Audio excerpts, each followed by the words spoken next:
When it comes to relationships, one of the hardest things to master is the art of giving someone space without making them feel like they've done something wrong. This is especially true when dealing with avoidant personalities because the moment they sense that their independence is being threatened, they pull away. What most people don't realize is that space itself isn't the problem. Space is natural. It's the way we handle that space that either makes a relationship stronger or slowly pushes it toward collapse. When you give space without punishment, you're sending the message that you understand their needs, that you're not afraid of distance, and most importantly, that your sense of worth doesn't depend on constant validation. Think about how many times someone withdraws and the partner's immediate reaction is panic.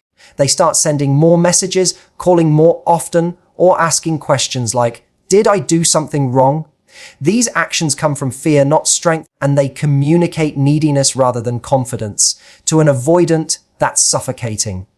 But imagine the difference when someone says nothing, when they simply continue living their life, showing warmth when contact does happen, but never guilt tripping the other person for stepping back. That calmness is disarming, it signals maturity, it makes the avoidant person feel they can breathe, and paradoxically, that breathing room is exactly what pulls them back toward you. This doesn't mean you have to suppress your feelings. It's natural to want closeness, and it's human to feel unsettled when someone distances themselves. The key is how you express it. Punishment looks like sulking, silent treatment, or passive-aggressive remarks. Acceptance looks like saying, take the time you need, and then redirecting your own focus to your passions, your friends, your goals. Instead of using the time apart to spiral into worry, you use it to grow your own life. That shift is powerful. The avoidant begins to notice that you're not chasing, you're not collapsing, and you're not waiting by the phone. You're living, and that independence makes them curious about you again.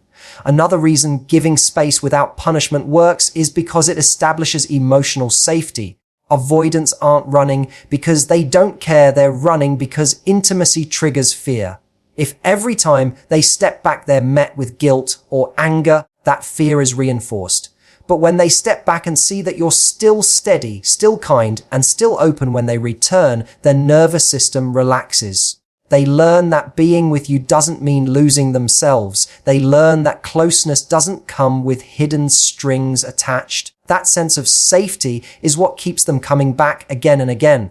The truth is, giving space is not about playing games. It's not about pretending to be cold or indifferent. It's about respecting another person's rhythm without abandoning your own. It's about showing that you can hold your ground even when someone else pulls away. That kind of strength is attractive because it's rare. Most people collapse under the pressure of distance. But when you show you can thrive within it, you stand out as someone different. So the next time an avoidant steps back, don't panic, don't punish, and don't perform. Just breathe, carry on with your own life. Keep your tone light and your heart open. Because when space is given without punishment, what you're really giving is freedom. And freedom is the very thing that makes an avoidant chase you. When you're dealing with someone who has avoidant tendencies, one of the biggest mistakes people make is letting their emotions swing wildly depending on how that person behaves. If they text back quickly, you're happy, excited, optimistic. If they pull away, you panic, grow angry, or start playing games to get their attention. This roller coaster of reactions doesn't just exhaust you. It teaches the avoidant that they can control your emotions without ever having to offer stability themselves. The truth is, what avoidants crave, even if they don't consciously admit it, is someone who brings a sense of calm into their lives. Consistency in your energy is one of the most powerful ways to make them feel safe enough to lean in because it communicates that you are not controlled by their fear or their distance. Think about it this way, if every time they create distance, you explode with frustration or spiral into anxiety, you're confirming their worst fear. That intimacy comes with chaos and demands. But if you remain steady, you send a very different message. Closeness doesn't have to equal drama. This steadiness isn't about suppressing your feelings or pretending to be okay when you're not. It's about developing emotional resilience so that their push and pull doesn't dictate how you show up. Your ability to hold steady in your warmth and presence, without becoming cold or punishing, sets you apart from the cycle they're used to repeating in relationships. Consistency also shows that you're grounded in your own identity, not just reacting to theirs. An avoidant partner expects volatility because many people before you probably reinforced that expectation, getting angry, begging, or withdrawing in retaliation. When you choose consistency instead, you interrupt that pattern. You're teaching them through your actions that you don't need to control or manipulate them in order to feel secure. And ironically, that makes them more likely to move toward you because they sense that your love doesn't come with hidden traps or conditions. What does this look like in practice? It means that when they take space, you don't chase them with frantic messages, nor do you ice them out when they return. You continue living your life, staying engaged with your passions, and showing up with the same warmth as before. It also means that when they do show affection, you don't overreact as if it's a rare prize you must cling to, but you welcome it calmly, reinforcing that closeness is natural and safe. Over time, this consistent energy rewires the avoidance association with intimacy. Instead of seeing closeness as a threat, they begin to see it as something steady, reliable, and even desirable. The beauty of staying consistent in your energy is that it doesn't just influence how the avoidant responds, it transforms your own experience of the relationship. You stop being pulled into their storm and instead become the anchor. You move from reactivity to intention. And whether the relationship lasts or not, you walk away stronger because consistency builds self-respect. It's not about holding on tightly to someone who fears closeness. It's about holding on tightly to your own standards and showing the world, this is who I am, no matter how someone else behaves. That strength is magnetic. It draws people in, avoidant or not, because true stability is one of the rarest qualities in relationships today. When you meet someone you're attracted to, it's natural to want to invest your time and energy into them. The excitement of connection can feel intoxicating, and before you know it, they're taking up most of the space in your mind. But with avoidance, this kind of focus can have the opposite effect of what you want. The more they sense that your life revolves around them, the more suffocated they begin to feel, and the more they start pulling away. That's why one of the most powerful behaviors you can practice is building and maintaining a full life outside of them. Not only does it protect your self-esteem and happiness, it makes you profoundly more attractive in their eyes. When you live a life filled with purpose, friendships, hobbies, and passions, you send a subtle yet powerful message. You are someone who is whole, independent, and already fulfilled. You're not looking to another person to rescue you from boredom or to give your existence meaning. Avoidants are hypersensitive to feeling trapped or relied upon for someone else's sense of completeness. So when they see that you're thriving without demanding they fill that void, they actually feel safer being close to you. The paradox is striking. By showing that you don't need them to complete your life, you become someone they want to be part of.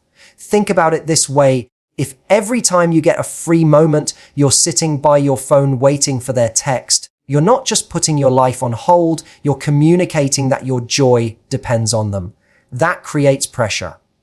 But if they see that you're busy living, laughing with friends, exploring your passions, or chasing your goals, you suddenly become far more magnetic.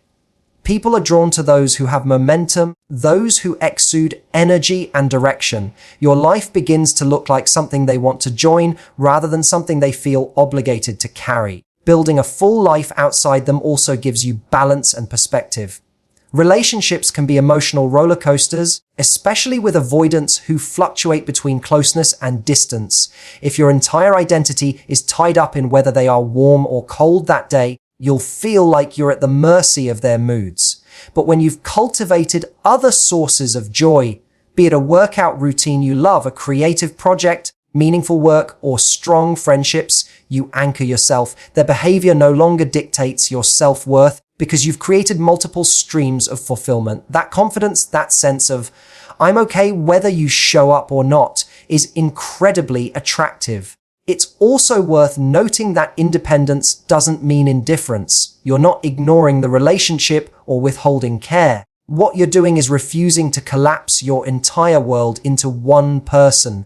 You're communicating through your actions that while you enjoy their presence, you're not dependent on it. And ironically, this very mindset makes an avoidant more willing to come close because they don't feel like they'll lose themselves by being near you.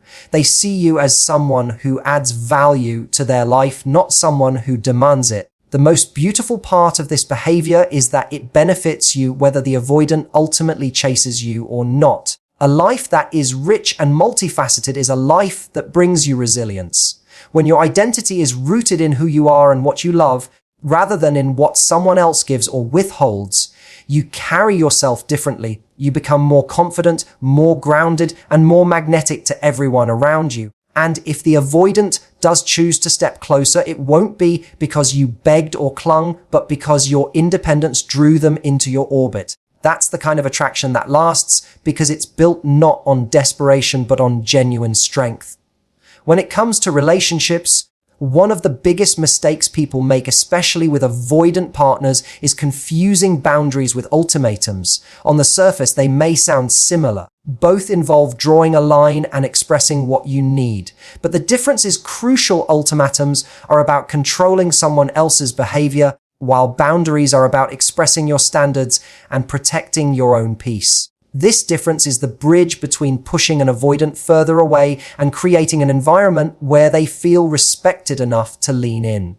An ultimatum sounds like, if you don't start texting me more, I'm leaving. It's rigid, it's forceful, and it immediately triggers an avoidant's greatest fear, loss of autonomy. They feel backed into a corner, and predictably they pull away. They may comply for a short time out of fear, but compliance is not connection and fear is not love. Ultimatums create a power struggle where one person becomes the parent and the other the rebellious child. The relationship begins to feel less like a partnership and more like a negotiation of control.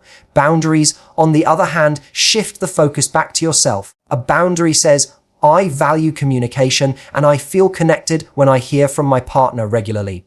If I don't get that, I start to feel distant, so I may choose to step back. Notice the difference. Instead of threatening, you're simply stating what you need to thrive in a relationship and what you'll do if those needs aren't met. Boundaries are not about punishing the other person. They're about respecting yourself enough to take action when necessary. The beauty of boundaries is that they're rooted in self-worth. When you calmly communicate what you need, you're saying, I deserve love, respect, and care, and I'm willing to walk away if this relationship cannot offer that. Avoidants, who are often testing whether closeness equals control, find this approach disarming. Rather than feeling trapped, they feel respected. They see you as someone who isn't demanding their compliance, but simply living by their values. That makes you more attractive because it communicates strength. People don't chase what they control, they chase what they respect. It's also important to recognize that boundaries create clarity, and clarity reduces conflict. When you express your needs without anger or drama, you take the guesswork out of the relationship. Instead of endless cycles of disappointment and confusion, you establish clear expectations. An avoidant may not always rise to meet them, but the clarity ensures that you're not stuck waiting endlessly in uncertainty. You know where you stand, and you can make decisions based on reality rather than hope. That kind of emotional maturity is magnetic. Think of it this way: ultimatums push, boundaries invite. Ultimatums say, change or else. Boundaries say, this is what I need to feel fulfilled, and I'll honor myself if it's not here. One approach breeds resentment, the other fosters respect. One leads to emotional tug of war, the other creates space for genuine closeness. With avoidance especially, that difference matters. When they sense you're not out to control them, but you're also not willing to betray your own needs, they begin to feel safe. That safety is the foundation of trust, and trust is what makes even the most guarded person chase connection. When it comes to avoidant partners, one of the most powerful tools you can use is empathy, especially empathy for their fear. It's easy to forget that avoidance isn't born out of a lack of feeling, it's born out of an overwhelming amount of fear. Someone who withdraws or puts up walls isn't doing it because they don't care. More often than not, They're doing it because caring feels dangerous. They've been wired to believe that closeness comes with pain, rejection, or even abandonment, and the only way to protect themselves is by staying at a safe distance. When you realize that, everything about how you respond to them changes. Instead of taking their distance personally, you begin to see the scared human being behind the mask of detachment. Showing empathy for their fear doesn't mean excusing bad behavior, nor does it mean tolerating neglect. What it means is that when they pull away, instead of reacting with anger, accusations, or panic, you respond with understanding. You can acknowledge their withdrawal without shaming them. A calm message like, "I get that you need some space right now, and that's okay. I'll be here when you're ready," is worlds more powerful than saying, "Why are you always running from me? Do you even care about this relationship?" The first response builds safety. The second confirms their deepest fear, that closeness only leads to conflict or demands they can't meet. By practicing empathy, you're giving them a rare gift, the chance to feel accepted even in their moments of fear. This empathy also requires patience. Avoidants aren't quick to drop their defenses, and if you expect instant vulnerability, you'll only be disappointed. But think about what empathy communicates. It says, "I see you. I see that you're scared, and I'm not going to punish you for it." That is powerful because most avoidants have never experienced it. They're used to being misunderstood, pressured, or rejected when they show signs of pulling away. When you respond differently, you stand out as the person who doesn't add to their fear, but instead helps ease it. This doesn't just make them feel safer around you, it makes them start to trust intimacy itself, because they're learning that closeness doesn't automatically lead to pain. At the same time, showing empathy doesn't mean losing yourself in the process. You can recognize their fear while still honoring your own needs. You can say, "I understand closeness is hard for you, and I want to move at a pace that feels comfortable, but I also need consistency in communication." That balance is crucial. You're showing them that you respect their journey, but you're not abandoning your own boundaries. It creates a dynamic where they don't feel pressured, but they also know that avoiding intimacy completely isn't an option if they want to keep you in their life. Empathy with strength is the key, because it shows them you care without being consumed. When you practice this behavior, you'll notice something fascinating. The very thing they were running from starts to look less frightening. They begin to associate closeness with warmth instead of fear, with calmness instead of conflict. You're retraining their nervous system in a way, teaching them that connection can feel safe, that love doesn't have to mean losing themselves. And once they start to believe that, the walls come down little by little. They'll begin to chase what once scared them, not because you forced them into it, but because your empathy gave them the courage to step into it themselves. When someone with avoidant tendencies finally decides to lean in, even a little, the way you respond can make all the difference between encouraging closeness and pushing them back into their shell. Too often, people make the mistake of meeting that closeness with suspicion, resentment, or a hidden test. They think to themselves, "Oh, now you want to be close," after all that time pulling away. And instead of embracing the moment, they sabotage it with coldness or withholding. But if you want an avoidant to actually chase you and feel safe in intimacy, the key is to reward closeness with warmth. That doesn't mean you ignore your needs or let them get away with neglect. It means that when they do show up, you show them what it feels like to be received with joy. Imagine this: someone who normally avoids emotional conversations suddenly opens up and shares a fear with you. It might not seem like much, but for them, that's huge.